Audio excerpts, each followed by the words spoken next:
Mes bien chers frères, convertissez-vous, car le royaume des cieux est tout proche.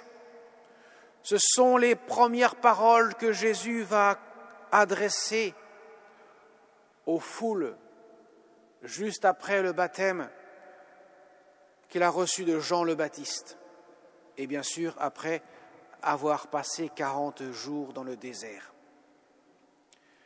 Jésus va commencer sa vie publique en commençant par « convertissez-vous », ce qui veut dire changez vos cœurs, retournez vos cœurs, recentrez vos cœurs.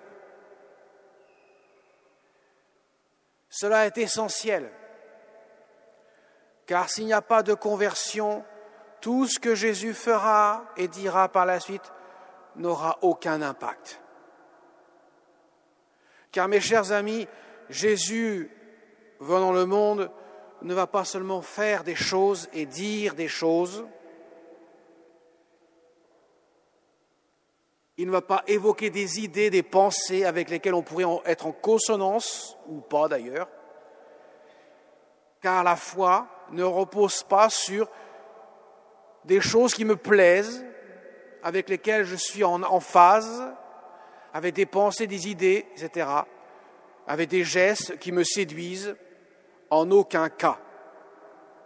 La foi repose sur et absolument sur la personne du Verbe de Dieu, du Fils de Dieu. Si je ne crois pas que Jésus est Dieu, dans ce cas-là, tout ce qu'il peut faire et dire n'aura aucun impact pour le salut. Et j'en veux pour preuve, lorsque Jésus va nourrir 5000 personnes, sans compter les femmes et les enfants, avec 5 pains et 2 poissons, tout le monde est dans l'extase. Cet homme-là est extraordinaire. Ce qu'il fait, c'était extraordinaire. Ça doit être lui le Messie, celui dont on parle. Et quelques instants plus tard, lorsqu'il commencera à parler du discours du pain de vie, qui mange ma chair et boit mon sang aura la vie éternelle, là, je peux vous dire que le ton a changé.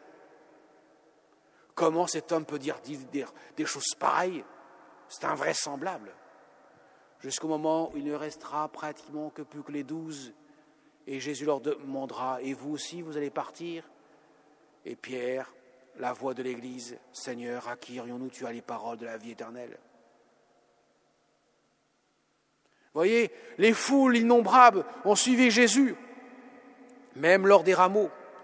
Et 5 jours plus tard, elles se seront totalement évanouies. Au contraire, elles seront même retournées contre lui. Elles diront « Crucifie-le »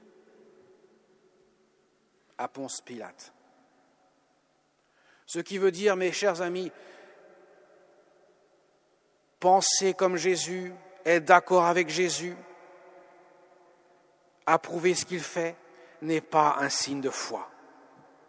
Ça ne suffit pas. On n'est pas les anciens combattants de Jésus, on n'est pas un parti ou une association des amis de Jésus avec lesquels on serait en consonance avec ses idées. Car ce qui est essentiel, c'est le changement du cœur. Ça veut dire, je ne centre plus ma pensée sur moi, je pense ceci, je comprends ceci, etc., etc. C'est sur Dieu. Lui, il ne peut ni se tromper, ni me tromper. Donc ce qu'il dit, ce qu'il fait, c'est Dieu. Par conséquent, j'accueille tout. Car la foi, mes chers amis, comme le dira le Concile Vatican I et qui sera redit par le Concile Vatican II, c'est une soumission de l'intelligence et de la volonté à Dieu qui se révèle à moi. Ça veut dire que je reconnais que Dieu est Dieu et par conséquent, tout ce qu'il dit, tout ce qu'il fait, je l'accueille. Vous voyez la grande différence? Ce n'est pas moi qui juge, ça c'est bien, ok, j'adhère. Non, c'est lui que je reconnais parce qu'il se révèle à moi, parce qu'il accomplit les saintes Écritures. Et que fait-il?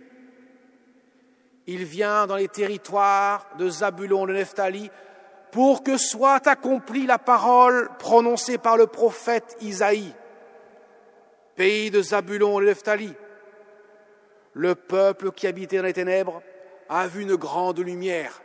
Les ténèbres régnaient dans les peuples, car Dieu n'était pas là. Le royaume des cieux n'était pas encore arrivé. Mais la lumière, une grande lumière, s'est levée. C'est lui. Et il vient éclairer nos cœurs parce qu'il est Dieu. Et le royaume de Dieu est donc des cieux et tout proche. Car le royaume des cieux, ce n'est pas qu'est-ce que c'est qui? C'est qui le royaume des cieux? C'est Jésus. Il est le royaume. Il est là. Il vient pour que je puisse vivre de sa vie. Voyez, mes chers amis, d'emblée, Jésus pose les bases, les fondations de l'Évangile. Il faut changer nos cœurs, les retourner pour les recentrer sur Dieu, sur lui qui se révèle. Et comment reconnais-je que c'est lui? Parce qu'il accomplit les saintes Écritures. Que dira Jésus à Jean le Baptiste, qui est dans sa prison, qui enverra 2 de ses disciples? Seigneur, finalement, est-ce que tu es bien celui dont on doit attendre, ou devons-nous en attendre un autre? Dites à Jean ce que vous voyez et ce que vous entendez.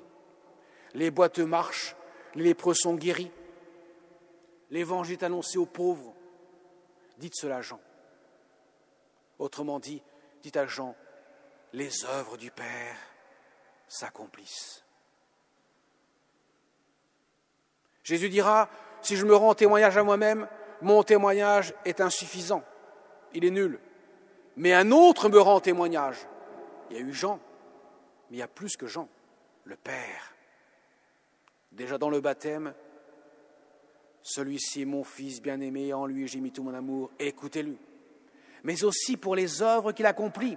D'ailleurs, Jésus le dira, mais pour quelle œuvre voulez-vous me lapider, vous les Sadducéens, les chefs des prêtres, les scribes et les pharisiens, enfin toute la nomenclature, tous ceux qui pensent, qui savent. Nous savons, pas comme le peuple que l'on méprise.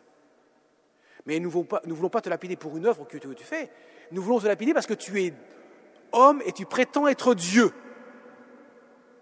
Car il est impossible pour eux que cet homme-là soit Dieu. Il aura beau même jusqu'à faire revenir les morts à la vie. Alors là, c'est le comble. Il est trop dangereux, il faut l'arrêter absolument.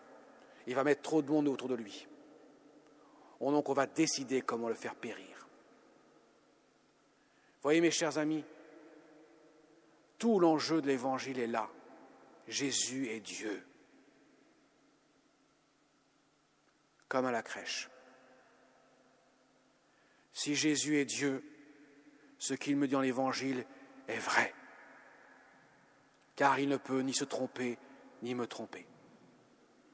S'il m'appelle à la confiance et à l'abandon, à sa divine providence, c'est que c'est vrai. C'est le chemin véritable. S'il me demande d'aimer mon frère qui me déteste, c'est que c'est vrai. Il faut que je le fasse.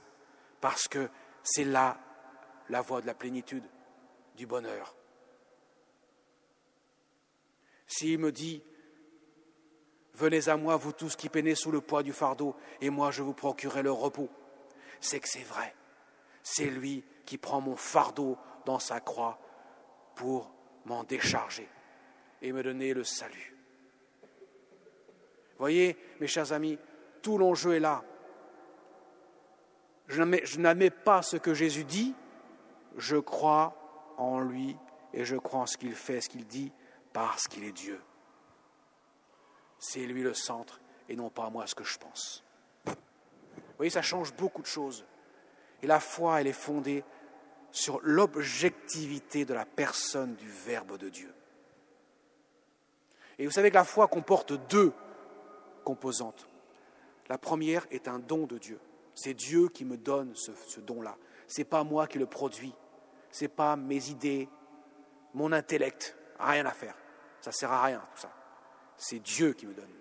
Et le second, c'est mon intelligence et ma volonté, mes 2 facultés spirituelles qui se marchent ensemble, qui fonctionnent ensemble pour se soumettre à Dieu qui se révèle à moi. Donc je pose des actes de foi par mon intelligence et ma volonté. et ainsi j'entre en communion avec la grâce de Dieu.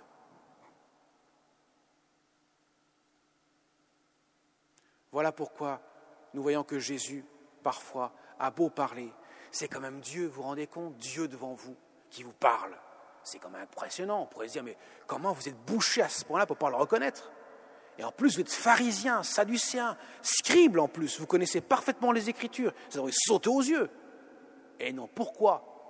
Parce que votre orgueil est tellement démesuré que vous ne comprenez rien et vous ne voyez rien, parce que vous ne reconnaissez pas que lui est Dieu. Vous avez dans votre tête que c'est impossible, et désormais, vous ligotez la parole de Dieu. Voyez ? Voilà pourquoi il ne sera pas compris. Comme dira saint Jean dans son prologue, il est venu chez les siens et ils ne l'ont pas reçu. Et quand le centurion romain dira, Seigneur, guéris mon serviteur, mais n'entre pas sous mon toit, j'en ne suis pas digne, Jésus sera dans l'admiration. Je n'ai pas trouvé une telle foi sur terre, en Israël, en Palestine, parmi le peuple élu, mais chez les païens. Et quand les apôtres commenceront à évangéliser, nous verrons en masse les païens venir et beaucoup de juifs s'écarter.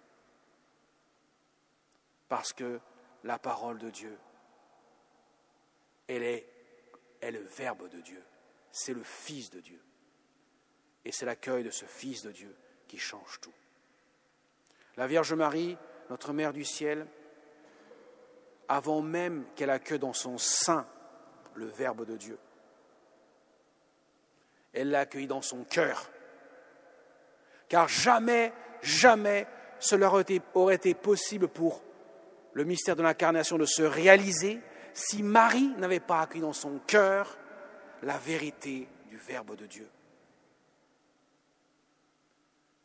C'est pas je pense, c'était Dieu me dit et j'accueille. Voyez, que tout se fasse pour moi selon ta parole. Ta volonté, c'est la mienne, Seigneur.